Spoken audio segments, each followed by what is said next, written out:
Bom dia, amados irmãos, que Deus nos ajude neste dia, para que possamos contribuir para o progresso do Evangelho.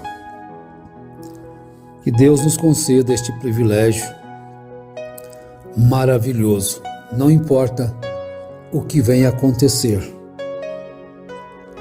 mas o que acontecer, o que fizermos, o que falarmos, seja para a edificação, para o progresso do Evangelho.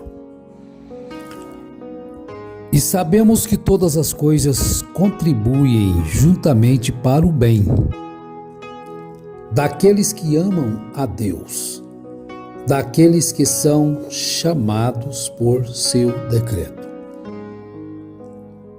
Bom, é uma escritura muito conhecida, muito citada, muito falada e às vezes pouco observada. Sabemos que todas as coisas, todas as coisas, que gostamos e que não gostamos. Um bom tratamento, sermos bem recebidos e não sermos bem recebidos, sermos bem tratados ou não sermos, todas as coisas. Sermos compreendidos e não sermos compreendidos.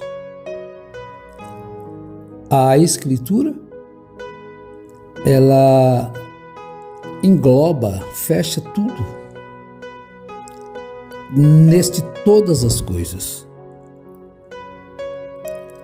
Observar estas coisas nos fará estarmos mais descansados, termos mais fé, confiança em Deus.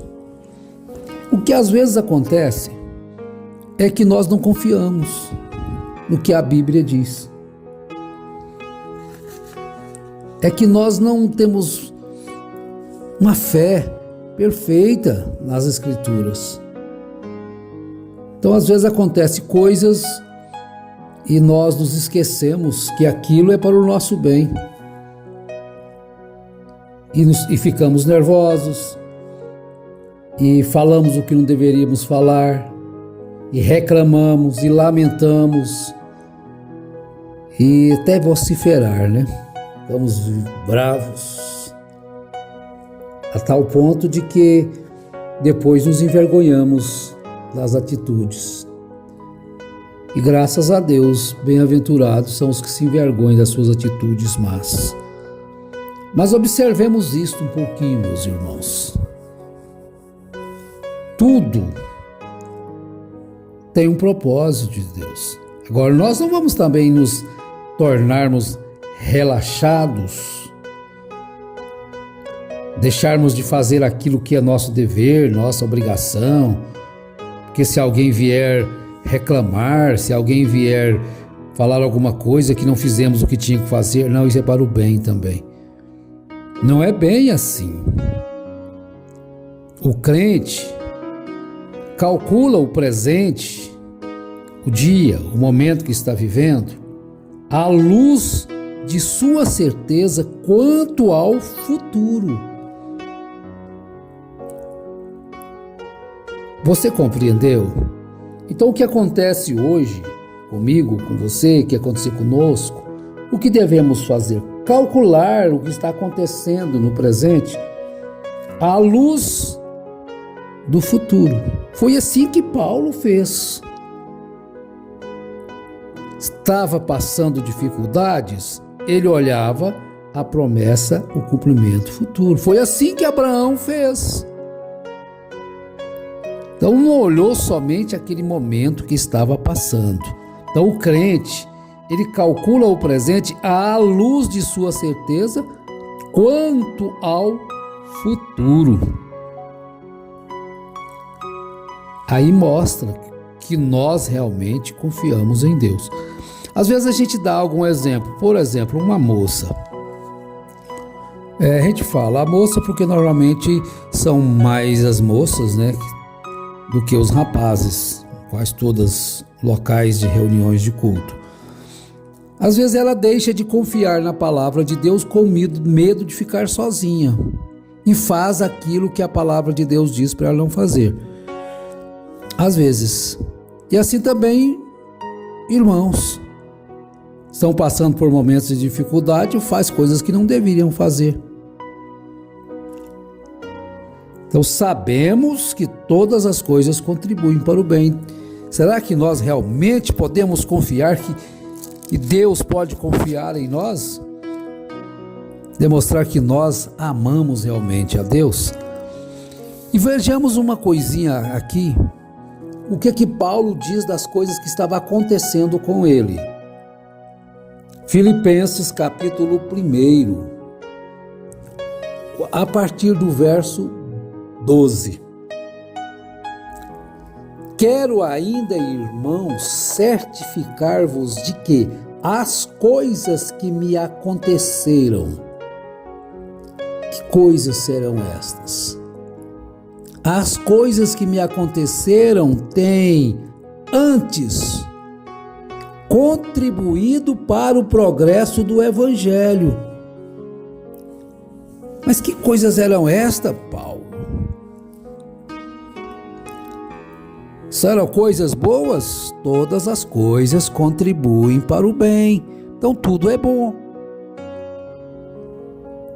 Olha que coisa maravilhosa. De maneira que as minhas prisões em Cristo. Olha o que Paulo está dizendo, o que aconteceu, que foi para maior proveito do Evangelho. E não às vezes para proveito próprio. Se humilhar, renunciar certas coisas, pode parecer que para a própria pessoa era um prejuízo. Mas Paulo não estava importando se era prejuízo para a carne, para o seu bem-estar. Ele estava mais interessado se aquilo teria maior proveito para a vida eterna, para as pessoas através do Evangelho que lhe era ensinado. De maneira que minhas prisões em Cristo foram manifestas por toda a guarda pretoriana e por todos os demais lugares. E agora veja que interessante esse verso 14 de Filipenses capítulo 1. É muito bom. Eu vou ler em duas versões. Aí a maioria dos irmãos, estimulados no Senhor por minhas algemas, ousam falar com mais desassombro a palavra de Deus. Aí na versão Almeida está assim: e muitos dos irmãos do Senhor, tomando ânimo com as minhas prisões, ousam falar a palavra mais confiadamente, sem temor. Viram como contribuiu as prisões de Paulo, a perda de sua liberdade? Talvez o diabo possa ter pensado: agora acabou. Agora acabou, Paulo, você está na prisão. Eu quero ver você fazer alguma coisa agora. E dessa prisão, possivelmente você não vai nem sair, vai para a morte. Talvez o diabo se vangloriou com aquilo. Mas Paulo também se gloriou com as suas prisões. Não foi só o Satanás. Não foram somente os seus algozes que o jogaram numa prisão. Paulo estava regozijante. Por quê? Aquilo contribuiu para maior proveito do Evangelho, mesmo preso, mesmo condenado, mesmo sendo humilhado, meu irmão, mesmo sendo humilhada, minha irmã, mesmo sendo desprezado, desprezada,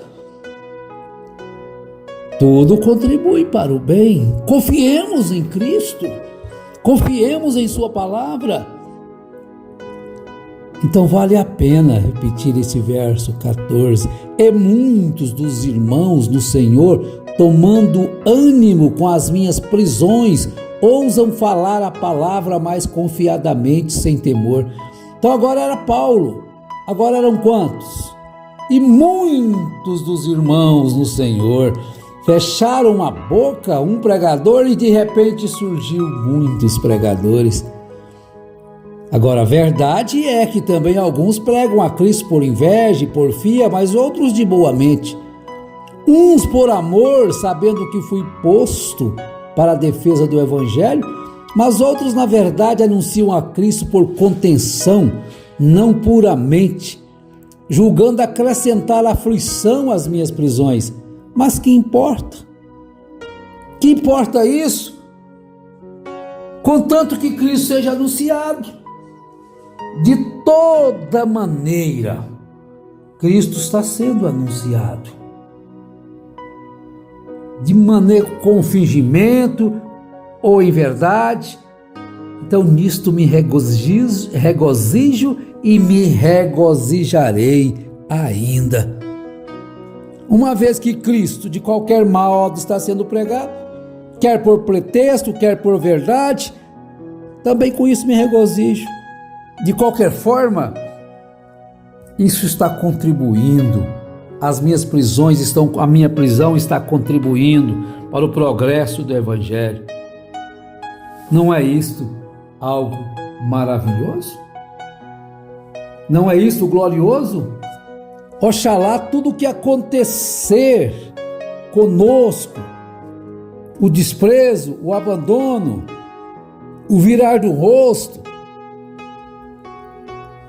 a solidão, contribuam também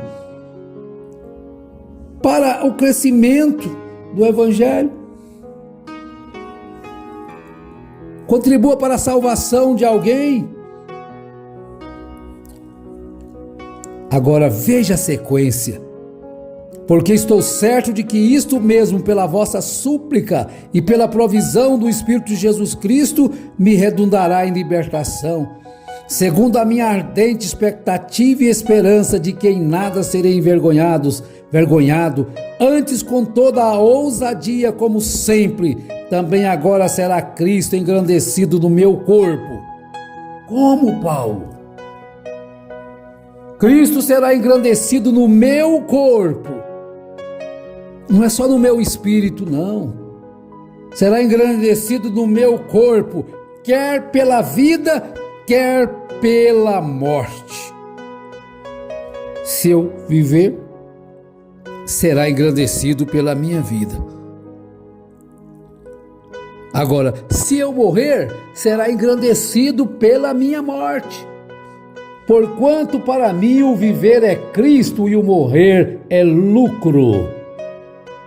De qualquer forma, o diabo fica desarmado com um crente assim. Se eu ganhar, Cristo será engrandecido. Se eu perder, Cristo será engrandecido. Se eu conseguir aquilo que eu estou desejando, Cristo será engrandecido. Se eu não conseguir, Cristo será engrandecido. De qualquer forma, a minha vida, eu vivo-a pela fé no Filho de Deus. Porque para mim o viver é Cristo e o morrer é ganho. Meus amados e preciosos irmãos, deixa que isso entre no seu coração. O que está acontecendo com você agora? É algo bom ou algo que você não queria? Mas por que isso está acontecendo? Que Pedro diz: se você padece por causa do Evangelho de Cristo, por causa do verdadeiro cristianismo, se regozije. Se pelo nome de Cristo sois vituperados, louve ao Senhor. Agora, o que ele diz? Mas que nenhum de vós padeça. Por quê? Que nenhum de vós padeça, porque é acusado de roubo, de mentir, de prostituir, de adulterar, de enganar o próximo. Mas se pelo nome de Cristo Mas se pelo Evangelho sois vituperados, não fique triste, se alegre, se regozije, é porque sobre ti repousa o Espírito da glória de Deus. Não sofra, porém, nenhum de vós como assassino, ou ladrão, ou malfeitor, ou como quem se intromete em negócios de outrem, mas se sofrer como cristão, não se envergonhe disso, antes glorifique a Deus com seu nome. É justamente o que estava acontecendo com Paulo. Ele não estava preso porque era nenhuma dessas coisas ele praticava, mas por causa do Evangelho. E aí o progresso do Evangelho cresceu. Então isso é maravilhoso. Qualquer forma, Cristo será engrandecido no meu corpo, quer pela vida, quer pela morte, porquanto para mim o viver é Cristo e o morrer é lucro. Meus amados e preciosos irmãos, veja isso com os olhos da fé. Veja isto com confiança na palavra. E Deus te irá te abençoando, te ajudando. E que Ele te ajude, que Ele te dê saúde, que Ele te dê vida. Em nome de Jesus Cristo. Tenham todos um ótimo, maravilhoso dia, cheio da força do Espírito Santo. Amém.